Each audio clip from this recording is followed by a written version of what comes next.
விஜயனுடைய ரசிகர்களை நமக்கான வாக்குகளாக அறுவடை செய்து கொள்வோம் அப்படிங்கிறது தான் சீமானுடைய கணக்காக இருந்துச்சு. அதன் அடிப்படையில் நேரடியாக விஜய்க்கும் சீமானுக்கும் சந்திப்பும் கூட நடந்துச்சு.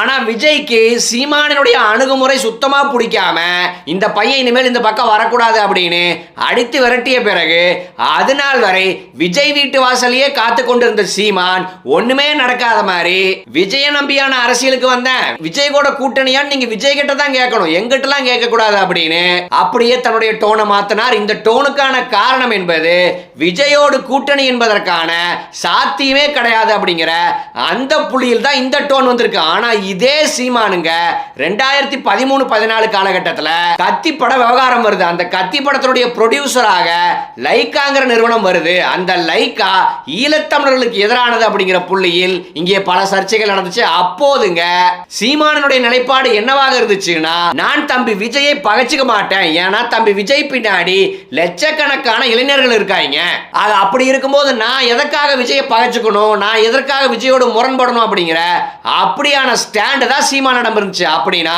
சீமானுக்கு அன்றையில் இருந்தேங்க விஜயானவர் நிச்சயம் அரசியலுக்கு வருவார், அப்படி அரசியலுக்கு வரும்போது விஜயை நாம் பயன்படுத்திக் கொள்வோம் அப்படிங்கிற இந்த கணக்கானது நொன்னனுக்கு அப்ப இருந்தே இருந்துச்சு. ஆனா அப்படியான சீமான் இன்றைக்கு தான் விஜய் எதிர்பார்க்காதது போலவும் விஜய் ஒரு பொருட்டாகவே நினைக்காதது போலவும் உருட்டுவதெல்லாம் எந்த அடிப்படையில் விஜயானவர் இனி நம்மள பக்கத்துல கூட சேர்த்துக்க மாட்டார் அப்படிங்கிற அந்த புள்ளியில் தான். சரி, விஷயத்துக்கு வருவோம். ஆக பெரியாரினுடைய பிறந்த நாளுக்கு விஜய் மரியாதை செலுத்தியிருக்காரு அப்படின்னு அதை ஒட்டி கேட்டதற்கு 2 விடயங்களை பேசியிருக்கார். 2 விடயங்களுக்குமே செருப்படி கொடுக்க போறோம். முதலாவது என்னன்னாங்க, விஜய் பெரியார் சிலைக்கு மட்டும் மாலை ஓட்டா பத்தாது, திருவிக்காக்கு போடணும், முத்துராமலிங்க தேவருக்கு போடணும், புலித்தேவனுக்கு போடணும், ஒரு உலக மகா டிமாண்ட் வச்சிருக்காரு.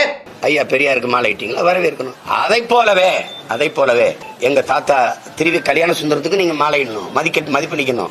அதை போலவே எங்க தாத்தா இந்த தமிழ் தனித்தமிழ் அடிகளார் மறைமல் அடிகளுக்கு நீங்க போடணும், தமிழ் தென்றல் திருவிக்காவுக்கு போடணும், தனித்தமிழ் அடிகளார் மறைமல் அடிகளையும் போட்டணும், எங்க தாத்தா ரெட்டமலை சீனிவாசனையும் போட்டணும், தாத்தா முத்துராமலிங்கத்தூருக்கு வரணும், இமானுவேல் சேரனுக்கு வரணும், தீரன் சின்னமலைக்கு போடணும், பூலித்தேவனுக்கு போடணும், பாட்டி வேலுநாச்சியருக்கு போடணும், மருதுவாண்டியரை போட்டணும், அழகுமுத்து கோணை போட்டணும், சுந்தரலிங்கனாரை போட்டணும், தமிழ் அடையாளங்களையும் போட்டணும். மேலோட்டமா கேட்டதற்கு ஒரு நியாயமான டிமாண்ட் தானங்க. பெரியார் மாதிரியே இவர்களும் உழைத்தவர்கள் தானே, அப்படின்னா பெரியாருக்கு கொடுக்கக்கூடிய முக்கியத்துவத்தை அப்படியே இங்கேயும் கொடுக்கணும்ல அப்படிங்கிறது மேலோட்டமா பார்ப்பதற்கு சரியா இருக்கலாம். ஆனா இவனுடைய நோக்கம் அந்தந்த தலைவர்களுக்கு மரியாதை போய் சேரணுங்கிறது கிடையாது. மாறாகங்க பெரியாரை தமிழ் மக்கள் 10-11 பார்க்கணும், பெரியாரை ஸ்பெஷலா ஏத்துக்க கூடாது. அப்படி ஸ்பெஷலா ஏத்துக்கிட்டா அது பார்ப்பனர்களுக்கு எதிராக போய் முடியும். ஆக பெரியாருக்கு கொடுத்திருக்கக்கூடிய 100% முக்கியத்துவத்தை அப்படியே எடுத்து 10% ஒவ்வொரு தலைவர்களுக்கும் கொடுத்து பெரியாருக்கும் அப்படி ஒரு 10% முக்கியத்துவத்தை கொடுத்துருங்க அப்படிங்கறத தான் இன்டைரக்டா உருட்டிட்டு இருக்கான். ஆக இதோடு சேர்த்து இன்னொன்னையும் உருட்டி இருக்கான். அதையும் பார்த்துட்டு 2க்கும் சேர்த்து ஒரே பதிலா பார்த்துருவோம். அடுத்தது என்னங்கிறான், பெரியாரைங்க பாருங்க, பெரியாரை தமிழ் தேசியத்தின் எதிரியா நாங்க பார்க்கல, ஆனால் தமிழ் தேசியத்தின் தலைவரா ஏற்கல. இது எங்க கோட்பாடு. பெரியாரும் செய்தார். எப்படி சொல்லணும் நீங்க, சாதிய ஒழிப்புக்கு, பெண்ணிய உரிமைக்கு, இந்த தீண்டாமை கொடுமைக்கு, மூட பழக்கங்கள் ஒழிப்பிற்கு பெரியாரும் போராடினார். நாங்க ஏற்கிறோம், எதிர்க்கல.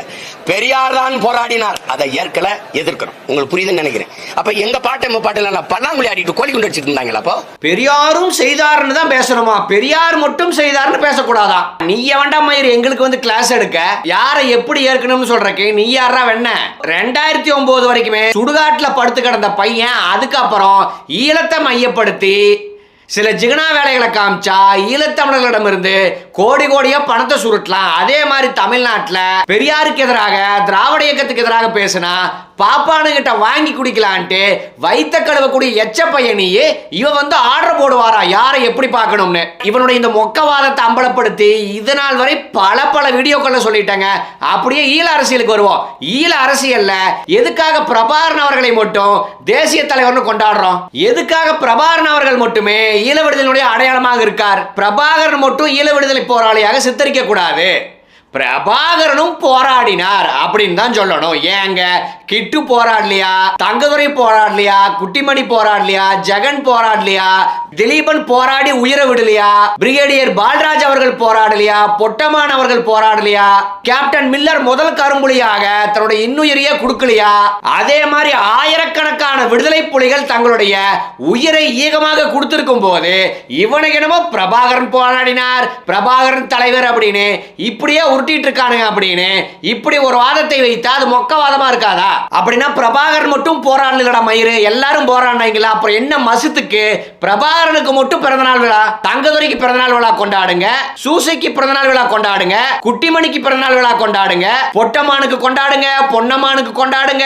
ஆக விடுதலை புலிகளுடைய காலத்துக்கும் அப்படியே பின்னோக்கி போய் தந்தை செல்வாவுக்கு பிறந்தநாள் வாழ்த்து கொண்டாடுங்க, தந்தை செல்வாவை தேசிய தலைவர்னு கொண்டாடுங்க.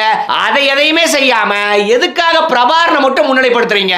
சீமானுடைய மொழியிலேயே சொல்லணும்னா நல்ல அப்பனாத்தாளுக்கு பிறந்திருந்தா இதுக்கு பதில் சொல்லுங்கடா. இங்க வந்து கேட்க தெரியுதுல்ல, பெரியார் மட்டுமா போராடினாரு, எல்லாரும் போராடினாங்க, பெரியார் மட்டும் போராடினாங்கன்னு சொல்லாதீங்க அப்படின்னு இங்க கேட்க தெரியுதுல்ல, அந்த மாசத்தை ஈழத்துல போய் கேளுங்கடா.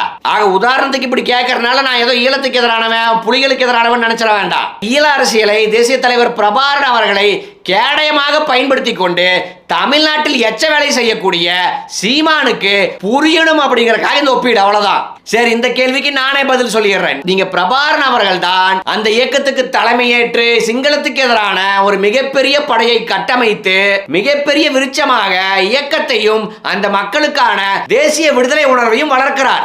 ஈழ விடுதலையின் அடையாளமாக மாறி போனார். அதே மாதிரி தாண்டா மயிறு தமிழ்நாட்டிலையும் ஆரிய பார்ப்பனியத்துக்கு அடிமையாக இந்த ஒட்டுமொத்த இனமும் இருந்த போது ஆரிய பார்ப்பனியத்துக்கு எதிராக ஒரு மிகப்பெரிய சமரை தந்தை பெரியார் அவர்கள் தான் இங்கே புரிந்தார். இதுல என்னன்னாங்க, பொன்னமானிலிருந்து இருந்து பொட்டமான் வரைக்கும் நான் வரிசைப்படுத்தணும் பாத்தீங்களா, அவங்க எல்லாருமே ஒரே தளத்தில் இயங்கினவங்க. ஆனா தமிழ்நாட்டில் வந்து பார்த்தா இவர்கள் எல்லாருமே ஒரே தளத்தில் இயங்கியவர்கள் கிடையாது. யாருன்னா பெரியாருக்கு எதிராக முன்னிறுத்துறான் பாத்தீங்களா, திருவிக்காவாகட்டும், முத்துராமலிங்க தேவராகட்டும், இன்னும் அப்படியே போய் அழகுமுத்துக்கோணு அது இதுன்னு எதோ சொல்றா.